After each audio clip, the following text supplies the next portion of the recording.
If you are up to speed with the desire, which you never are in the beginning of its hatching, then it's inviting, it's invigorating, it's fun to think about.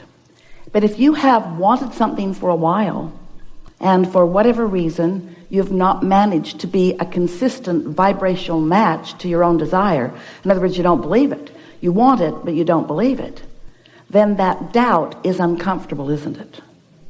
And what most do not understand is that you can do something about that doubt without the manifestation occurring. Most people don't get that. Most people think that in order for doubt to go away, what they want has to show up. I'll believe it when I see it. But we want you to understand that if you're counting on waiting for it to show up before you give it your undivided vibrational attention, not only are you slowing things way, way, way down, but you're mostly noticing the success of other people, not yourself. You can see all kinds of things you want evidenced or manifested in the experience of others. But for them to be evidenced in your experience, you have to be a vibrational match to them. So we like to explain to you that you're a vibrational being in a vibrational universe, and that you're going to want to become aware of your vibration. And most humans, especially in the beginning, they don't know what that means. They don't get what that means. They don't really want to know what that means, because you're accustomed to your world in the way you are accustomed to seeing it. You like to see it and hear it and smell it and taste it and touch it. You like to translate your vibrational world into what you call real life manifestation. And we want that for you too. But we want to show you how to do it in a consistent way. And before you can get good at being consistent about it, you got to understand that you are vibration first and foremost, and so is everyone else. But you've got to begin to use your emotional guidance system in order to know moment by moment what your vibrational condition is. Because if you want something and you doubt it, your vibrational condition is not where you want it to be, or where you need it to be in order for what you want to manifest easily. Jerry always was talking about creation. Even before Jerry and Esther met us, even before he really understood what deliberate creation and creating your own reality really is. But he knew, because of the people that he had watched, he had studied humanity for a very long time, he knew that there were factors that some seemed to understand that most did not. And when he began plying us with his questions, we explained to him that most people are offering most of their vibration in response to what they are observing, which is a very limiting way to go about it, because first of all, you can't explore that much through observation. In other words, you really got to get around to get the big picture. And when you are observing current reality, you're practicing the vibration of what is, which means it can't change. Not much, and certainly not fast. So we want you to know that you were source energy before you came into these bodies. And even though you are now in these physical bodies, the larger part of you is still that source energy perspective. You sometimes call that soul. Humans want to call that God. We want to call it your inner being, but it's who you really are. Who you were before you came into this body, you still are not in this body while you are in this body. Most of you. You're in this body. So there is a vibrational relationship between where you came from, but better said, who you now really are. Who you are as a result of all that you've been living. So life causes you to expand. When you know what you don't want, you know what you do want. And every time you have one of those conscious or even unconscious things happen, every time you live a little bit of life where something unwanted is experienced by you, its preference is naturally born out of you. It's just the logics of this perfectly balanced, contrasting, leading edge, time-space reality into which you are deliberately focused. So, you know what you don't want, you know what you do want. These rockets of desires emanate from you even though you don't even know it's happening. And as these rockets of desires emanate from you, the larger part of you, the inner being part of you, the non-physical energy part of you, becomes the vibrational fullness of everything that you ask. In other words, you're amending who you are. You're expanding and evolving all day long. And every single emotion that you feel is about the relationship between your habit of thought, your beliefs. A belief is just a thought that you continue to think. Your habit of thought and the habit of thought of the source within you. So source within you knows your value. If you do, you feel great about yourself. Source within you loves you and everyone else. If you do, then you feel wonderful in this moment.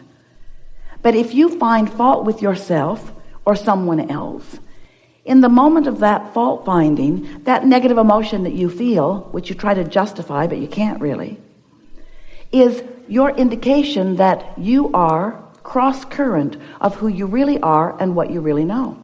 So you are an extension of source energy, here with very important reason for being here.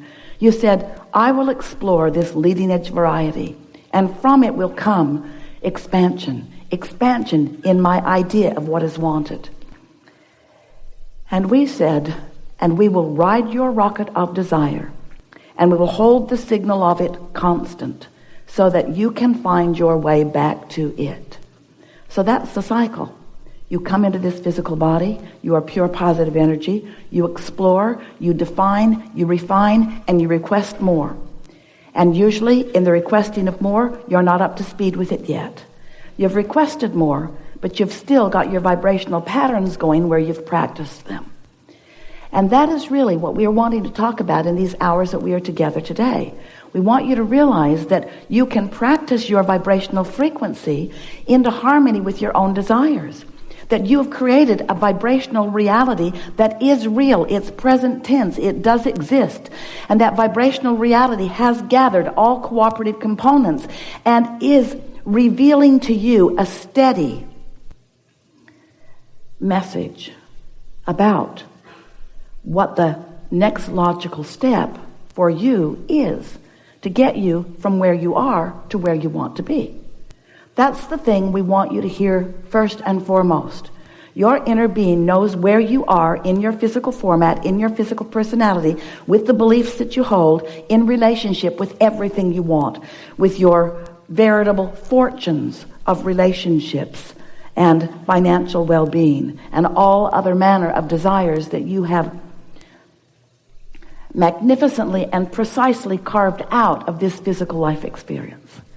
And so if you can accept that you are vibrational, and if you can accept that your emotions are telling you what your relationship is, not just with who you are and all that you've become, but with everything that you want. Because when you ask for something, step one, it is given. Step two, vibrationally, you go, vibrationally, I don't want it vibrational. How do I get my money out of the vortex and into the bank? And we say, you do what Jerry was trying to figure out all of those years. You figure out how to turn your thoughts to things. You try to figure out how to turn your vibrations to thoughts, and your thoughts to impulses, and your impulses to actions, and your actions to the full receiving of all things wanted. We're not trying to talk you into just getting happy so that you are not unhappy about the things that you want that you don't have. That is not the point of this. We want you to discover that in your happiness, it is a surefire path to everything that you want. But you've got to get your priorities straight. You've got to figure out that you are vibrational. You've got to figure out that how you feel matters. And then you've got to do something about consistently taking care of the way you feel. Sometimes you are in situations that are just not that pleasant. Sometimes you are having experiences that just don't feel that good. And you'll hear us say, try to find a better feeling thought. And you'll say, well, it would be easier if I wasn't standing right in the middle of this mess. And we say, then go stand someplace else that isn't in the middle of the mess. And you say, okay, here I go. But before I go, I'd like to tell you why I don't like being here. We know you don't want to be there, but go stand someplace else. Go someplace where what you observe and what you think about feels better to you. Okay, I'm going to go because I've been here for a long time and I haven't liked being over here at all. We know you don't. So go someplace else. Go look someplace else. Go be with other people. Go have a better time. Go, run like the wind. Go. And you say, okay, I'm going because I sure haven't liked it over here. My mother was born over here, and she taught me how to be here. Nobody who's over here where I am likes being over here. Abraham, couldn't you just fix over here a little bit so that it feels better? And we say, go someplace else. Okay, I'm going. Here I go. I'm going to go. Here I go. I'm really tired though, Abraham, I mean to go someplace else, and I mean to think thoughts that feel better, but it feels to me like my thoughts are thinking me. It doesn't feel to me like I am thinking my thoughts. It feels like my thoughts are thinking me. And we say, that's because law of attraction is responding to where you are. And then you say, okay, so law of attraction is responding to where I am, and you're telling me to go someplace else, but law of attraction won't let me go, Abraham.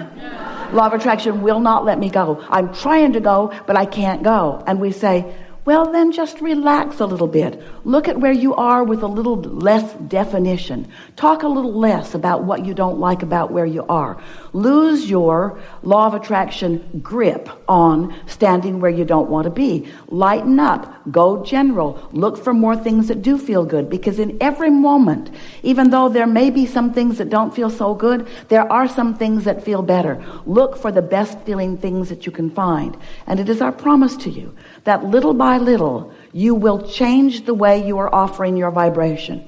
You will change what you are broadcasting. And that's really what we want you to hear from us first and foremost today. What you broadcast, which means what you think about and what you focus on and what you talk about, what you're broadcasting, is what is accomplishing your vibrational attitude. It's what your point of attraction really is all about. And what you're broadcasting and what is coming back to you in response to that broadcast is how you create your own reality. So even though you are standing in the middle of something unwanted, you have to figure out how to broadcast something differently. You've got to figure out how to find a way of saying it nicer, saying it in a way that it's kinder to you, beating up on yourself less, beating up on other people less, being less critical, more appreciative. But you got to do it a little bit at a time, because law of attraction is your best friend. Because law of attraction is consistent. Law of attraction is always reflecting back to you what you got going on. There are two ways for you to know what you've got going on vibrationally. In other words, what the mix is between who you really are and who you're being in any moment. How wide or narrow that gap is, that vibrational frequency gap between who you want to be and all the desires that you have already established and created and what you're letting in right now. There are two ways to know. One is by how you feel right now, this red hot minute. And the other is by what's manifesting back to you. They always match. What you think and how you feel always matches. And what you think and what comes back to you always matches.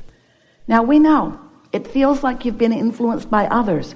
And it feels like a lot of what you're feeling is in response to what others are doing. But you got to stop letting that be your excuse for sloppy thinking. You got to let that no longer be your excuse for offering vibrations that don't serve you, that don't serve anybody, and most of all, keep you split apart from who you really are. So there are 3 steps to the creative process. Step 1 is ask, and life causes you to do that all day, every day. Step 2 is source answers, and by that we mean a vibrational reality is assembled with all of the components, with every single one of them that is important to you, because you've been making those requests, spoken and unspoken, all of the days of this physical experience, and even before you came into this physical body. You've been requesting this well-being, this abundance, this clarity, this vitality, this flexibility, this understanding, this knowing, this love, this appreciation, this abundance, this well-being. You've been requesting it in all kinds of forms. All of your existence, which is longer than we have time to even begin to explain to you. It's a big vortex. It would keep you busy for 20 or 30 lifetimes. It's huge. huge, and it's there for you, and it's revealing itself to you all day, every day, in the form of a vibration that you, if you are human, mostly are not hearing. You keep asking for the revelations, even though the revelations are constantly coming, because the source within you knows where you are, knows who you are, knows what you want, knows where you are in relationship to what you want, and is giving you all day feedback about where to go and where to focus and where to look in this vast universe in which you are focused.